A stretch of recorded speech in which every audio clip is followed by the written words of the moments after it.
I believe that Obamacare, or the Affordable Care Act, should never have been passed in the first place. Coming from England, as I do, my wife speaks to her sister-in-law every Saturday for 2 hours, and I can tell you that earlier this year, she started having problems related to headaches. She was not sure what this was. She's in her 80s.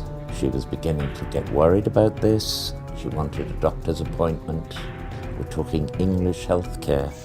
It took weeks before she could see not the doctor, but the doctor's assistant. Finally, she got to see her doctor for all of 4 minutes. He wasn't able to diagnose anything. And when she asked, couldn't we do some tests? Couldn't I have a scan?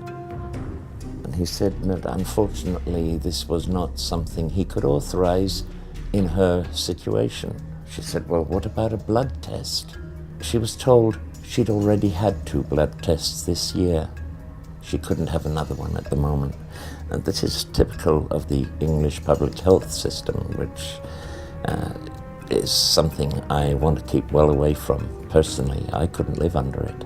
You see, we know that there are about 40% of the doctors are considering leaving their profession because they couldn't afford to work at the rates that are going to be cut, not increased, but cut in future when they deal with Medicare patients. 40% of the doctors leaving when we're supposed to add millions to the rolls.